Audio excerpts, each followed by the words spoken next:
Sidang lanjutan sengketa tanah ahli waris Tubagus Abasuni dengan pemerintah Kota Bogor di Pengadilan Negeri Kota Bogor terus berlanjut Kamis 27 Juli 2023. Kali ini dengan menghadirkan 3 orang saksi dari Pemkot Bogor dalam agenda membeberkan fakta pencatatan aset dari awal hingga kasus ini bergulir.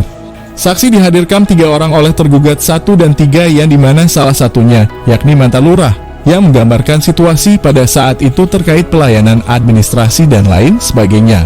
Selanjutnya, hakim mempertanyakan bagaimana saat itu dalam menginventarisir aset-aset, apapun yang diketahui tentunya harus dijelaskan sesuai kapasitasnya sebagai seorang saksi. Sidang berjalan dengan tertib, adapun untuk keputusannya belum final karena masih ada beberapa orang saksi yang belum dapat memberikan keterangannya. Robi Palapa TV mengabarkan.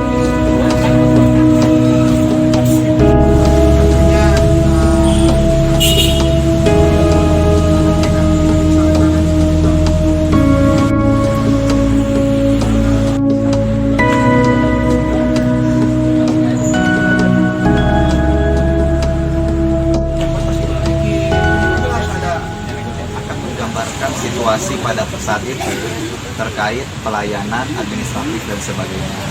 Yang dimana saksi ini ketika kita tanya terkait kepemilikan fatwa, kucing laut dan lain-lain, dia tidak mengetahui. Terus juga yang kedua, dia pun tidak paham bagaimana inventarisir aset-aset. Nah, yang paling kita pegang hari ini adalah mantan lurah ini ternyata lebih mengetahui namanya Tubagus Abasuni. Oke, sangat tahu dibandingkan Tung Cheng Wow dan tadi Tung Cheng Wow. Untuk dari aset, Oke, itu yang pertama dulu terkait kelurahan. Terus yang kedua terkait mantan kabid aset, ya. Yang pertama 2007 2011, terus yang kedua dia menjabat 2017 sampai 2019. Nah, dia menyatakan bahwa salah satu pencatatan aset itu harus jelas, yaitu terkait kepemilikan dan sebagainya. Nah, ketika kita tanya balik apa yang sudah dilakukan oleh mantan kabid aset ini terkait pencatatan ini, kan kebanyakan mereka hanya sebatas limpahan.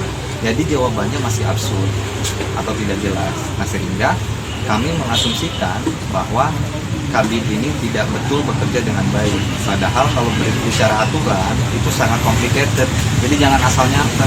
Kan mengerikan kalau misalkan tidak ada verifikasi, appraisal dan sebagainya. Entah itu tanah siapa, milik siapa.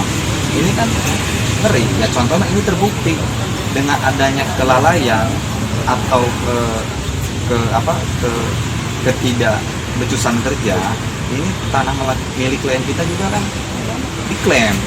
Padahal harusnya harus ada appraisal yang jelas, verifikasi yang jelas, tidak asal main catat aja. Sekarang aja kita tanya apa kepemilikan di situ, mereka pun tidak bisa. dan juga dengan wasbankin.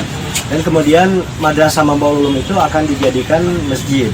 Tetapi kita mengajukan keberatan kepada Bapak Diani saat itu 2013 dan diterima oleh Bapak Ade Sarif. Dan alhamdulillah dimenangkan oleh keluarga TP Abasuni. Dan sangat tidak layak Asep menyatakan bahwa Madrasah Mambaul Ulum adalah sudah diregistrasi, diverifikasi. Padahal kita memegang surat kemenangan bahwa Mambaul Ulum itu sudah sah milik TP Abasuni. Menurut dari ahli waris pidana nggak itu karena pengklaiman sisa? Ya, adu bukti kita lihat kalau memang ini sangat disengaja, kita akan perkara ini akan ditayangkan lagi.